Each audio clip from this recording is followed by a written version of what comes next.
what happened at the bank. He's now based in North Yorkshire. We'll hear from him in a moment or two's time and get his view and his analysis on today's interim report into the way banking should go in this country in the future. You can call me as well and add to what... send me an email to phone.in@bbc.co.uk. The question this morning, just to begin with, because we're going to go on a little later on in the programme, to ask, if you had 30 seconds with David Cameron, because the Prime Minister is in the county today, what would you say in those 30 seconds? Your chance to be creative. Well, you can be as tongue-in-cheek as you like, or maybe you've got a burning issue that you really care about at the moment. If you could collar David Cameron for 30 seconds, what would you tell him that you think is absolutely vital that he should know at the moment? But at the moment, we're talking about banking, whether or not you trust the banks. We have this new interim report out on banking. We've been hearing the views of our callers, Pete and Ken, in the last few minutes. And as I said, joining us on the programme this morning is Paul Moore, who used to be a senior executive at, now am I going to get this right, HBOS Bank of Scotland. Halifax Bank of Scotland. Halifax Bank of Scotland. Good morning. Nice to see you. Thanks very much indeed for joining us on the programme today. You're welcome. Just very, very briefly, in a nutshell, you did it to me while Michael Jackson was singing away there. Just explain your story, whereabouts you're coming from on this. Yeah, I was one of the two top risk officers at HBOS, so I reported to the board, and I had the evidence that demonstrated that the sales and marketing culture within the bank was out of control with its risk management systems and other systems of control. I reported this matter to the board and suggested in no uncertain terms that the focus on sales should be slowed down. And James Crosby, who was then the chief executive, fired me. I tried to do something about it. I told the regulators, I told the non-executives, those are the people who are supposed to be holding the executives to account, and nothing happened. And then later, when the crisis unfolded, I gave detailed evidence on what happened to the Treasury Select Committee, because I've got 25 years of experience in this stuff, and I'm the only senior person who's blown the whistle, and therefore have a pretty unique perspective on all this stuff. Just give us a snapshot of what it's like inside the world of, because most of us will never go there. You've been there in the offices with the people who earn the vast bonuses. In fact, I think you and I have spoken about this before. Yeah. What it's actually like to be surrounded by people who are so driven, so focused on finance and making enormous profits and gambling with large amounts of money. That is a truly brilliant question, Jonathan, and I'm glad you started with that. The frontline staff that I worked with at Halifax Bank of Scotland, fantastic people. I remember a lady in the Scunthorpe branch saying to me when we were doing one of our reviews, she said, "Well, Paul, you do know, don't you, that we'd never hit our sales targets and sell ethically." I think she summed it up for everyone. The frontline staff really want to do the right job for people. They're really kind, good people. But then when you go up the ranks, where the focus on money and power becomes, it kind of gets to them. By the way, a lot of the top people in their home lives, they're good people. But when they come into the boardroom, the love of money and the power and the greed makes them blind. So they drive sales out through the branches. The chief operating officer of the Halifax, he had a nickname, Whacker. It wasn't a private nickname that we talked about in the pub. It was actually celebrated. So, what was the significance of that? What did it mean? Well, the point was, it's a nickname that demonstrates that you either do what you're told, or be hit over the head with a blunt instrument. so you've got a kind of schizophrenic. You've got two sides to the story. You've got the frontline staff who want to do the right thing, and then you've got the drive for profit and their own remuneration at the top, and people in the middle like me who are supposed to be there to report what they're finding. When they raise the red flag, or as some people call it, blow the whistle, well, they're a persona non grata. That means get rid of them. Killing that's what happened to you. Shooting the messenger. That was you. All right, we'll come back to you in just a moment or two's time, because obviously I want to know what your response is to today's interim report into banking. We'll hear that in just a moment. He was very well balanced. Actually, there are three key things that this report does. One, it tries to create a kind of emergency mechanism between the investment or more risky part of banking and the ordinary type of banking, retail and commercial banking. They call it a firewall. Actually, what happens is that firewall doesn't seem to come into action until you've pretty much got to a disastrous situation. So we can talk about that in a minute. The second is that it requires banks to have more capital. What is this capital stuff? Well, think about it as emergency funds. Imagine in your own life, you put some stuff aside in case something goes wrong. So capital is the second thing that they're going to increase. Banks don't like that because the more capital they have, the more it costs them. And the third thing that it does is it drives more competition into the retail market. As we know, when Lloyds rescued HBOS, Halifax Bank of Scotland, they took over a huge part of the retail market, and they're going to force Lloyds Bank to sell more branches to increase the competition. So you've got more choice in it. Yeah, so that's what it does in a nutshell. I want to say that nobody's been able to read it because the website's gone down. But of course, as with all of these things, it's been leaked and so on. Anyway, I've listened to enough about it and I've been watching it, so that seems to be pretty clearly what it is. There's quite a lot to say about this, Jonathan, so I don't know how we want to split it up. I'll tell you what we'll do. We will take a break for our news headlines. Yeah, We'll come back and deal with the three key points. I'm particularly interested. I remember a statistic. I watched a program that someone had made about banking not that long ago. You talk about the amount of capital that the banks have, and they were asking people, you know, when you give £100 or £1,000, when you invest it with the bank, how much do you think they hang on to? And most people were saying, well, I should think they hang on to 95% of it, or 50% of it, or 40% of it. And you can't see this because it's the radio, but Paul is shaking his head. And it was something like they hang on to 1% of it. No, it's more than that, but the rest of it's being invested. But I can talk about that and try to simplify it for people as we go through this in a particular order. So come back to you in a moment or two's time. Paul Moore, my guest on the programme this morning, and your views about the way the banks operate and your experience of living with your bank, more than welcome on 01904 641 641. Trusted Paul Moore, the man who acted as whistleblower at HBOS, who now lives in North Yorkshire, joins us on the programme this morning. Let's go back and try and unpick some of these three key points that you made. The first one that sounds rather worrying is your thought that the firewall, as we're calling it, the sort of the shutters that will divide investment banking, the risky part, and retail banking, is going to drop at too late a stage. Would you mind, Jonathan, if I kind of do this in a particular sequence? Sure. Because I think it'll help the listeners, and I'll do my best to simplify this. Let me start with this. The terms of reference of the Commission, the Independent Banking Commission, that is, what is it supposed to do, were quite narrow.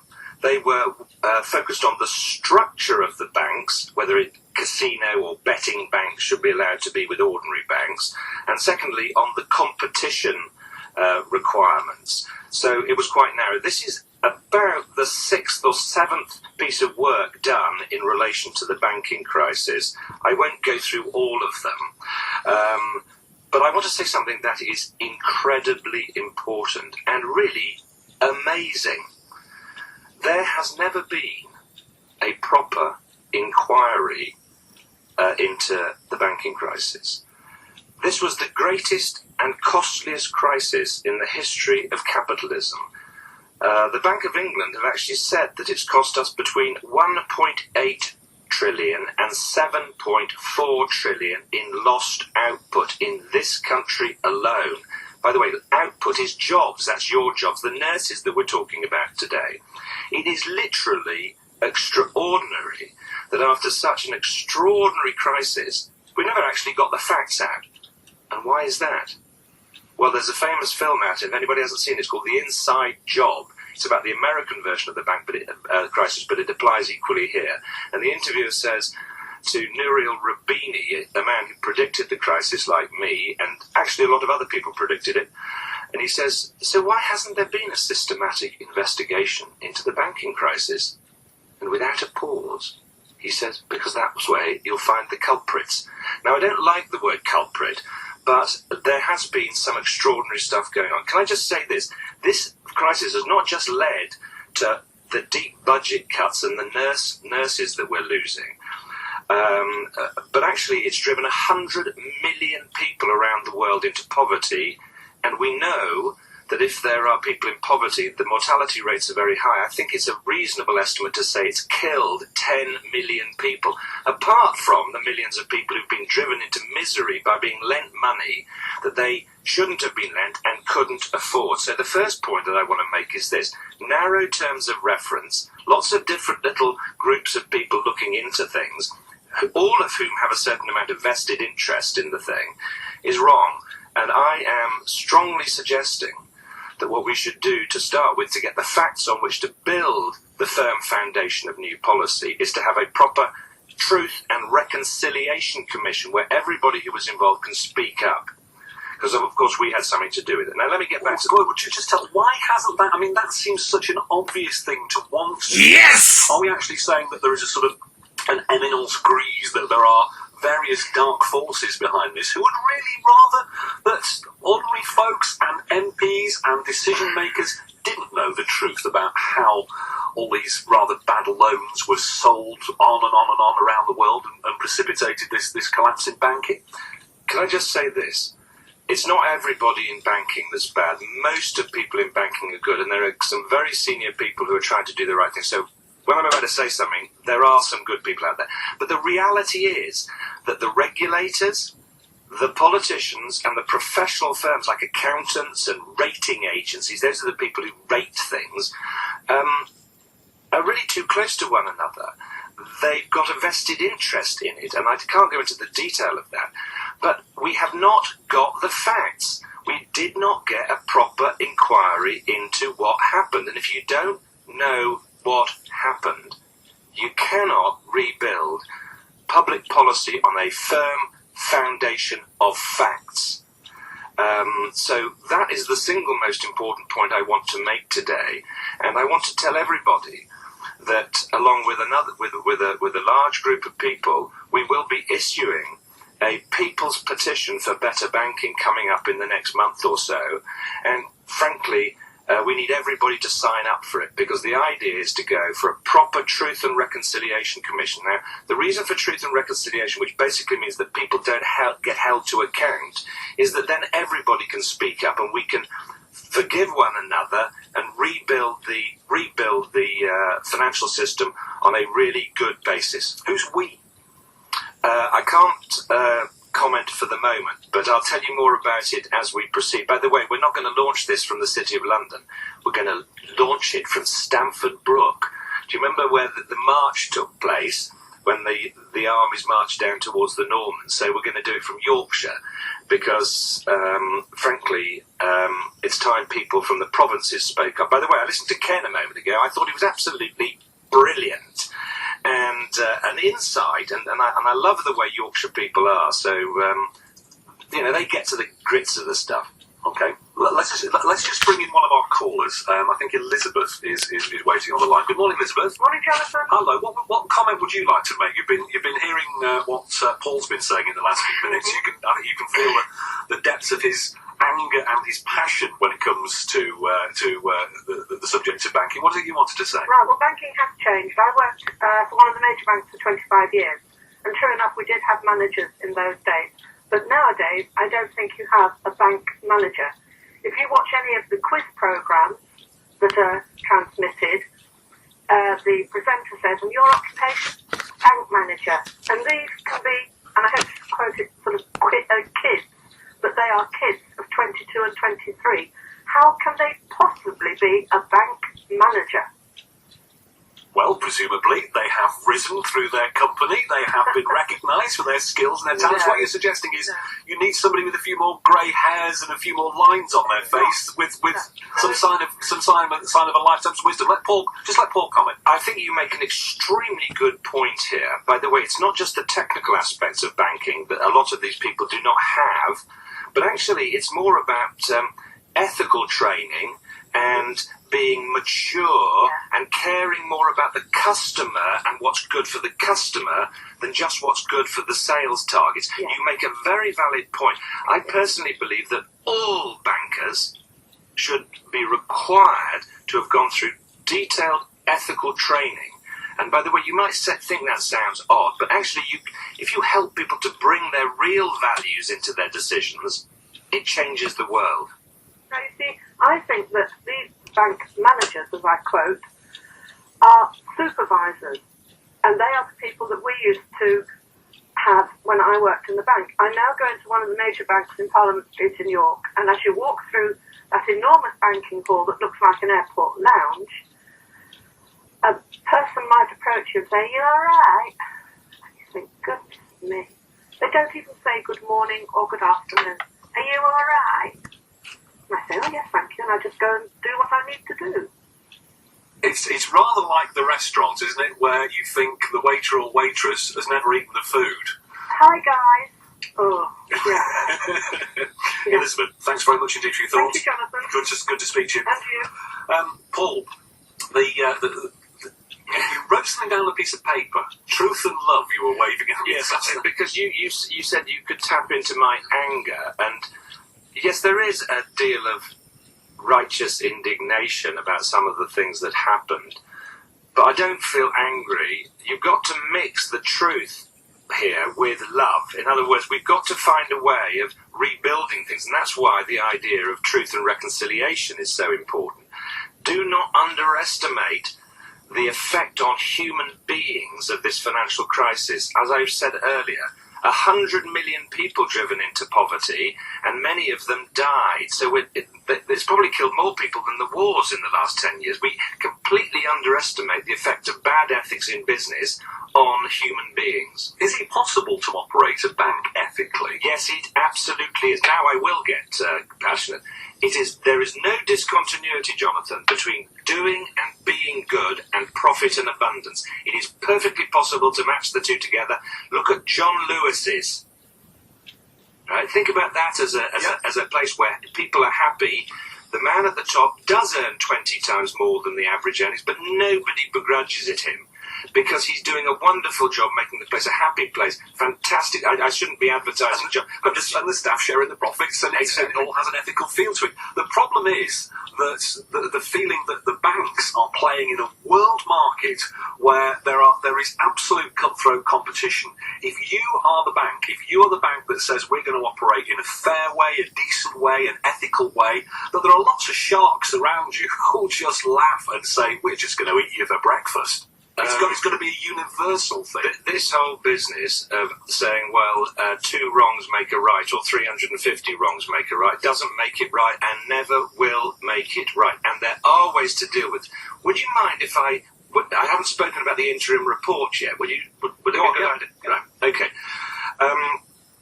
So what about the interim report itself? And I'm going to start with some challenges rather than anything else. The first and most important point is that it's been based on inadequate evidence, as I've said before. You can't really do a commission like this without having the facts. We haven't had all the facts transparently out in the open. The second, the people on the commission are good people, but some of them actually come from the system which created the problem. And although I don't think they are actually people who are part of the bad thing, you've got to have something not only be independent, but be seen to be independent. And I don't think they had people on that commission who had the practitioner's input that somebody like myself had. Of course, I'm treated as a pariah by the establishment, as you can very well imagine. It didn't need to be me, but I think it needed some other people on it. People with long-term practitioner experience, but who were actually disestablishmentarians. That's people who were outside of the system, who were speaking up about it. As I said, the focus on structure is not the most important thing to solve the problem. Actually, and it sounds soft, it has to be the focus on culture and corporate governance. I'll go into that a bit more in a minute. I'm going to say this: capital. We talked about capital a moment ago, and you said you were amazed at how little capital. Capital is the emergency funds that the banks have to hold in case things go wrong. The exact amount, I'm not the technical expert on this, but it's somewhere between 5 and 9% of the total lending book that you have to use. Now, that may not be exactly right, but it's about that. And I'm going to say something. You can calculate capital requirements until the cows come home, but the capital will never save you from a crisis like the one that we had, which was caused by fundamental cultural and corporate governance failures. The competition stuff in there is very, very good. Who signed off the acquisition of HBOS by Lords, I don't know. But if I'd been the chief risk officer and written a formal opinion, I wouldn't have allowed, or I would have strongly advised against such an acquisition, because it was obvious that they weren't going to be allowed to take the competitive position that they have.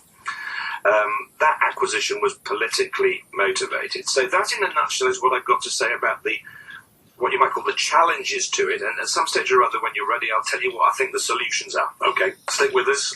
We will come to another of our callers in a moment or two's time. I think we'll take a brief break for some music there. You have a think about. Well, you heard a couple of just interesting sort of tangential things, really, talking about the financial crisis. We're talking about the same sort of package of finance problems that are linked to our main subject this morning about the banks. And you heard Marcus say there, who do we owe this money to? This idea that the nation is in hock, the nation is in debt. It was money that the banks lost, and we've lent the money back to the banks, and now the banks owe us money and we owe the banks. I think for a lot of people it's extremely confusing. Well, yeah, it is very confusing, but actually the way that we, the country, borrow money is we issue what they call gilt-edged securities. Gilt-edged because, theoretically, they're always going to be paid back. And all sorts of people own those kind of things. So, if I've got a bit of spare cash, I could go down to the post office and say, oh, well, I'll buy that loan from the government. So it's not that the banks own those things and we don't owe the money back to the banks. So that wasn't quite technically right. A lot of the investors in gilt-edged securities will be large pension funds. Might even be the Chinese government, who's got loads of cash at the moment because we have so much stuff made over there, we have to buy it from them. So all over the world, people buy government securities. You can see that in Portugal and places like that, nobody wants to lend money to them and they have to be bailed out by the European Central Bank. So Marcus wasn't quite right in the way he thought about it, but I know the point he's making. Yes, it seems an extraordinary merry-go-round of borrowing and swings and roundabouts. Yeah. If you had 30 seconds and you could call David Cameron, what would you say to him? Maybe, I don't know, more generally about the world of finance, or maybe today in particular with this report coming out? I would just like to say two things. One is this.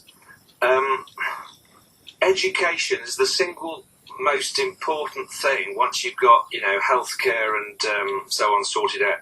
I think somebody's proved that for every £1 we invest in education, you get £10 back. And for an ordinary student, I've got 3 kids. The youngest one is 16 and a half, will be on the £9,000 a year tuition fees. It's going to cost 40 grand for a degree. It's unfair, and actually it's not the right decision. The second thing is, David, please, when we get this petition going and we get a huge number of people to sign up to this petition, this is the big society in action. The petition is directed directly to you to do a proper job on getting to the bottom of the financial crisis and exactly who did and who didn't do what. And the Truth and Reconciliation Commission will do it. It'll also be redemptive and reconciliatory. So please support the petition. Right. If he's listening, he will be left in absolutely no doubt that the petition is on its way. Paul, for the moment, thank you very much indeed. Paul Moore, my guest in the studio this morning, the HBOS whistleblower, the man who finds himself persona non grata these days with the banking industry and the world of high finance. Your view, your opinion, your experience, please, of the bank.